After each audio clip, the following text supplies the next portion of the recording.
I'm out. Now, I've thrown part numbers around before. In my last video, I was tossing all kinds of stuff around. But this might be help. This is just general stuff that I run into, so I figured I'll throw it at you. Um, Coffee grounds.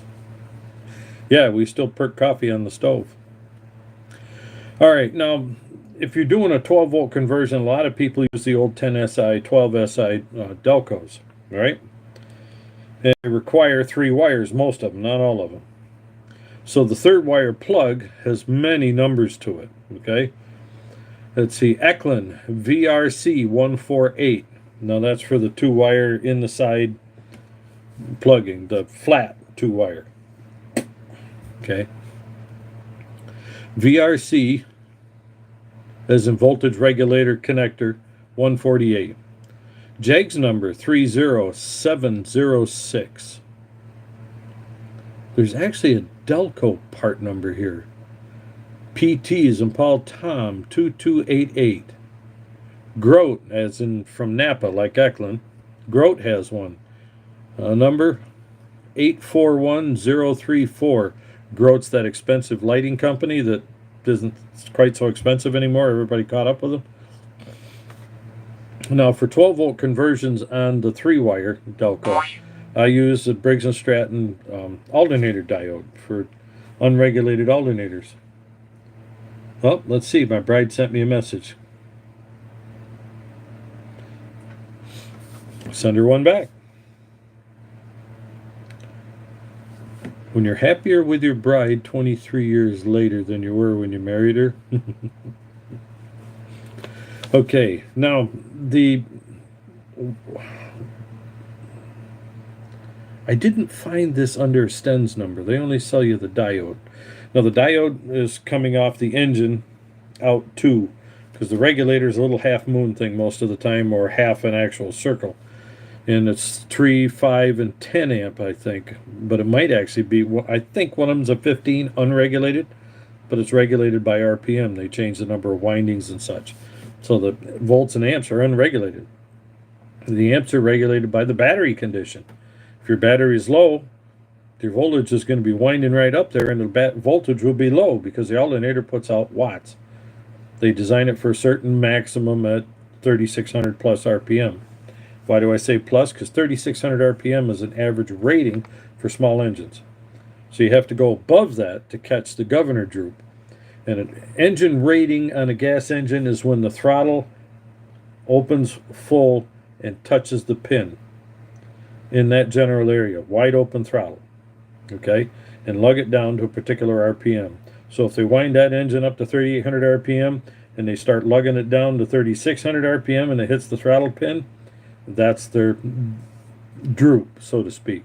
There's 2 types of droop. There's a droop there where the governor can no longer recover.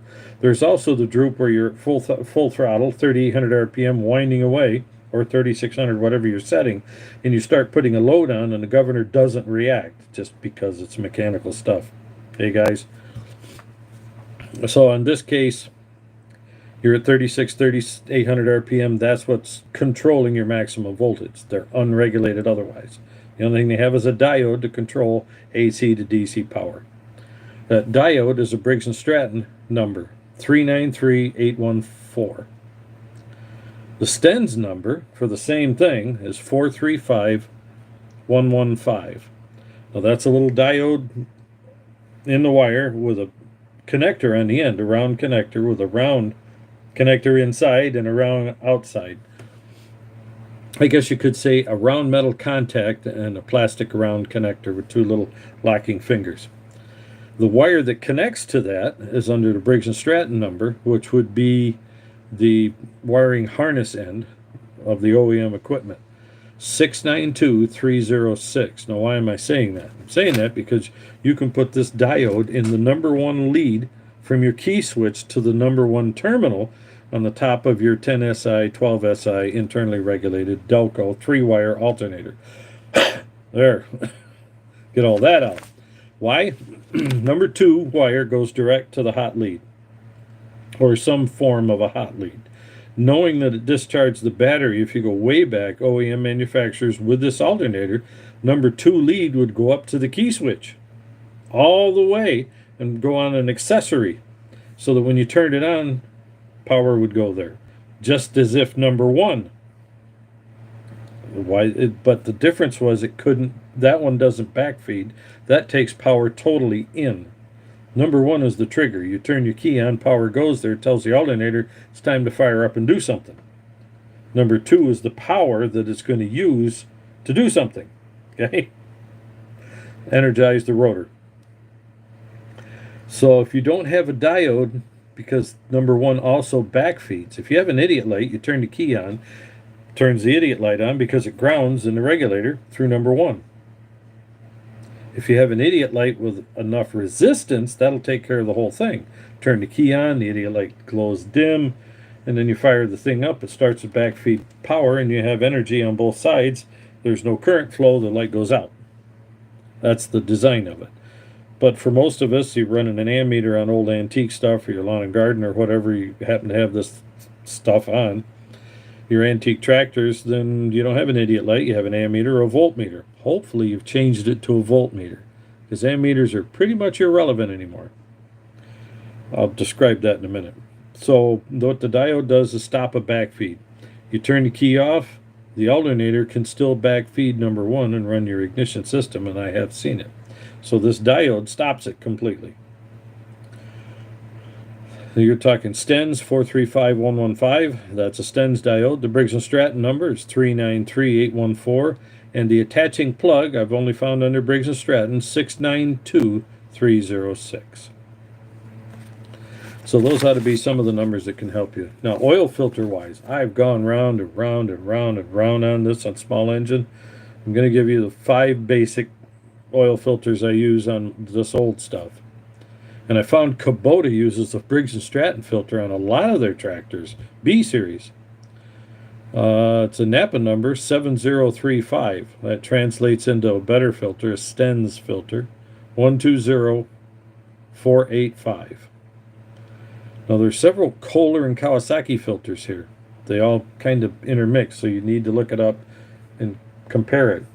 They're all 120 numbers, all of them. So the other 4 that we're going to go at, a common Kohler filter, 120523. I just put one of those on. It's like a 12-050-01 or something filter that was on a Kawasaki V-Twin, 24 horse. The Napa number crossover is a 1056. Now another one that's fits on the same basis as these other 2, but it's a little finer micron. I think the 485, 523 are both, what was it, 30 micron, somewhere around there. And the 345, 120345 will fit in the same base, and it's 20 micron. That's a slightly larger filter. So that can take care of the flow problems. Now another one I think is Kawasaki / whatever else. Well, hang on. The 120345 has a Napa conversion of 1348. So you got 120485 converts to a 7035 Napa. A 120523 converts to a 1056 Napa. 120345 converts to a 1348 Napa. And the last one that's kind of an oddball but comes in with some of these engines, a 120634. And the Napa conversion is 1394. Now the most important one for you old guys, the real Sunstrand hydrostats, the old stuff. The hydrostat is, I lost the cadet number. Oh, there it is. The original cadet number, 395789 R2, revision number 2. The Cub Cadet number, there's 2 of them. There's 7233014, and that's been upgraded to a 9233014. The Stens number, the Stens American-made better filters, 120265, and that converts to a Napa number, 14 In other words, 1410. Now those are some numbers that can help you when you're monkeying around with all of this stuff like I do. Those are numbers I use several times a year, it seems like. So I just figured I'd toss that out there because some of the rest of you may also be looking at the same idea. I was trying to put shoelaces on. Oh my goodness, there's the instructions. Debbie got some fancy shoelaces, stretchies for her shoes. And there's the oh my goodness, isn't that sweet? I found the, oh, tells you how to put them in. I gotta wait until she fits her shoes later and then I can do this stuff. Anyway, those numbers will help you out, especially for the filters. Because believe it or not, 3 of those filters are, depending on what you use for oil, are completely interchangeable. In fact, if I thought it was safe, the 120345 Stens number, the 1348 Napa, I would recommend putting on all of them because it is a 20 micron filter and slightly larger, so that the oil flow won't be slowed down by the finer filter. If you don't change your oil filters and oil regularly, stay with the other filters. They're 30 micron. It'll take longer to plug them because I think they're all bypass filters. 8 to 12 psi bypass. So if you put the heavier grade oil, key factor, if you put a heavier grade oil and they're thinking you're doing your air-cooled, splash lubed, or pressure lubed engine, because even pressure lube, half the engine is splash lubricated, unless they seriously drill everything out. Your valves are up top on overhead engines, and that's splash lube, okay? I'm just saying, think about what you're doing here. Right up the pushrod tubes, unless your overhead can. Then even that splashes all the way up top from the belt that's driving it. If you put a heavier grade oil in there thinking you're doing your engine a favor, you are not. Not by any stretch of the imagination. At all. 10W30, 10W40s, and synthetic will flow through your filters better, will stay cleaner, and because it's synthetic, it tends to have an appearance of less viscosity. It tests the same, but it has the appearance of lower viscosity, and it flows through the filter better.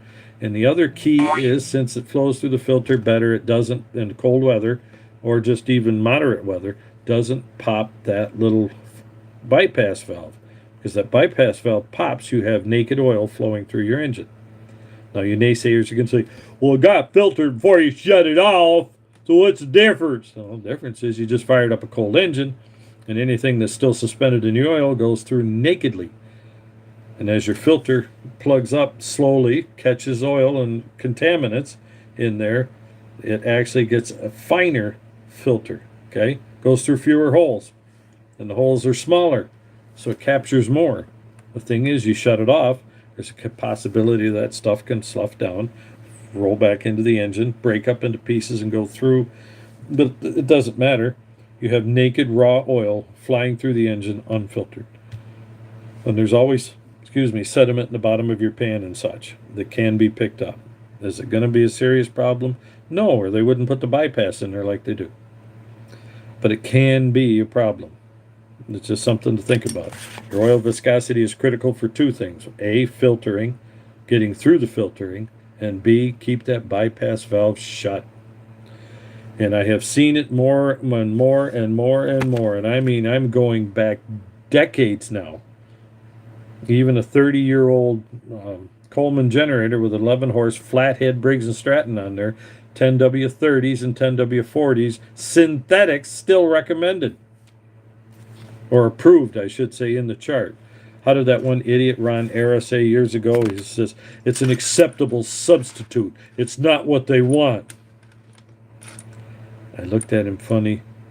It's acceptable substitution. In other words, it'll function the same. Back then, everything was SAE 30. Everything. What did the farmers do? 15W40 in everything, including their small engine that they shouldn't have put it in. But they think they're saving money. That's what they're going to do. They don't want two oils in there because they don't want their $10,000, $20,000, $30,000, $40,000, today $50,000 tractor engine, $60,000 tractor engine. Shall I continue? And in some cases, 100 and something $1,000 engine, to have somebody add the wrong oil there. They'd rather blow up the generator or the small engine. Yeah, big deal. Drop $500. We're done, or 1,000, or even 2,000. Because the overhaul on some of those tractor engines today, the average would be $10,000 to $20,000. So they're not going to monkey around with anything. However, if they keep up with it and stop with the narrow-mindedness that this is how we've always done it, and read the service manuals, their own owner's manuals, you'll find out the majority of the modern diesel engines will take a 10W30 low-ash engine oil, which is exactly what the gas engines love, and you can get a fleet oil that will meet specifications of the modern diesel engine in the tractors and other equipment, as well as the same 10W30, 10W40, and in some cases 10W50s that can meet all the specifications of every single one of their machines. So just saying, look at your manuals and read them when you're on a farm or in a fleet of some sort.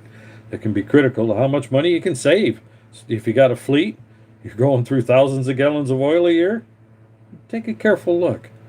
And don't be afraid to make a few phone calls. Poke your dealer. Get him off the stick. Have him get you some information, and your oil man. If your oil supplier and your dealer can come to the same conclusion, you're going to be golden.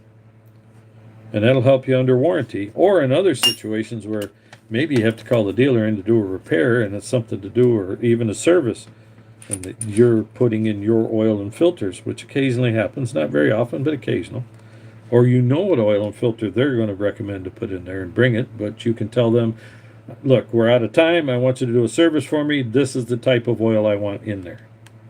Either you supply it, or if they supply it to you, they'll come out and put it in for you.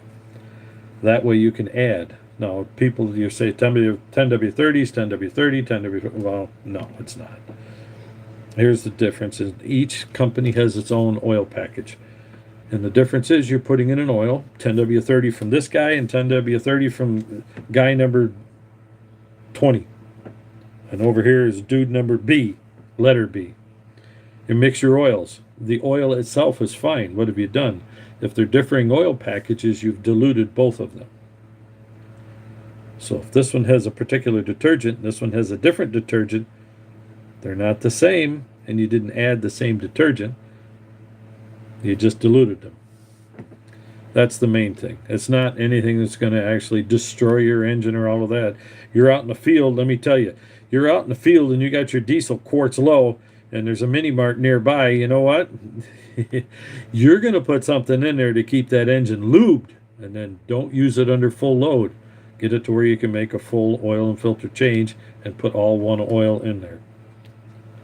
That's the main reason. Other than that, if you go back to the old days, some of you old farts remember the argument when AMSOIL came out.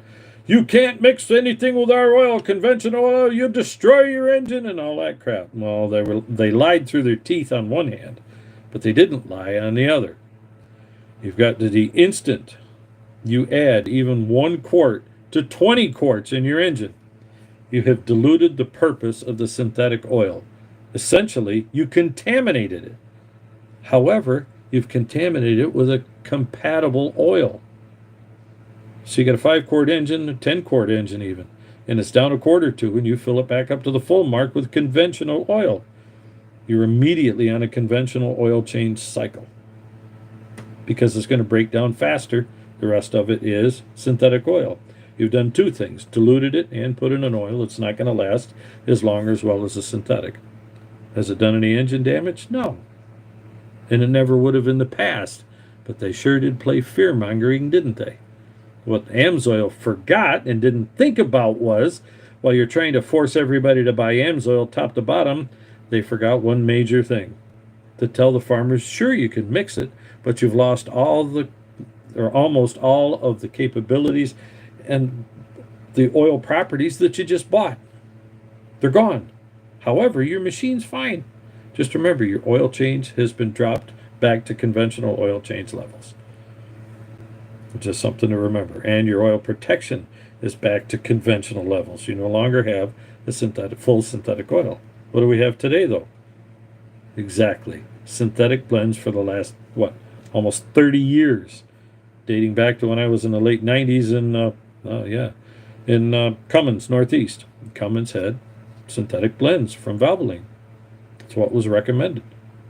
And it made a difference in the oil change. It could almost double your oil change interval, which we came to the conclusion quickly that no, you don't want to do that either, because it takes the life off your engine unless you have high quality, full synthetic oils. Now you can do something with your oil changes. Last but not least, one of the reasons I bark about Sten's filters is they're just plain better filters overall. Sten stands behind their stuff well, or at least has in the past. And I used Stens for 10 years and never had anything to worry about, ever. Switches, belts, everything. I only had one problem, and it wasn't because it was a belt that would fit the machine precisely, but the machine needed a modification to run the belt. Stens had a better belt, but it wasn't a raw edge belt. So I had to put a spring on for a drive belt on a Deutz Alice. When I did, animal. The belt lasted well. Now, when you're going through with your synthetics and your other oils here, you're doing your oil changes. We've got all your recommendations there. And check your intervals, but last but not least, my biggest concern is in a fleet, even with the small engines, do your oil samples. I said, what? Look, you've got, you're a small fleet, 3, 4, 5, maybe not. But you start passing 5, start doing oil samples regularly. And follow your oil changes up regularly. Average oil change anymore is 50 hours. And that's with new oils and new filters and pressure lube systems, okay? So 50 hours is 40 to 50 hours. Try never to exceed 50 hours. And do an oil sample to find out what's going on inside that little engine. Because it'll tell you two things. One of them is the basic life of the engine and how it's going along. It'll give you also a baseline. Because the sample itself, when you get to the readout, it doesn't tell you it's bad, it's good, but it will flag certain things from one fill to the next, or oil change to the next. It'll flag this has come up so far. Well, now you know that. Let's change the engine oil a little early next time, and then see what the next sample says.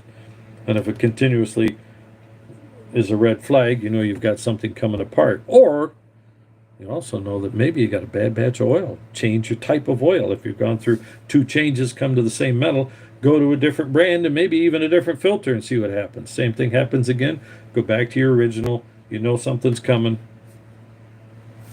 And now you know to plan for it as well, which hopefully you've already been doing because you've got several bad samples.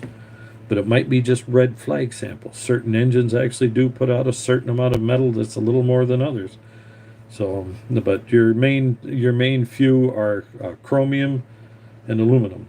Aluminum is usually pistons, sometimes connecting rods, and chromium usually, or Fe, ferrous, iron, or tell you about your cylinder walls and such. So, and your bearings, because a lot of these engines have ball bearings on the PTO end.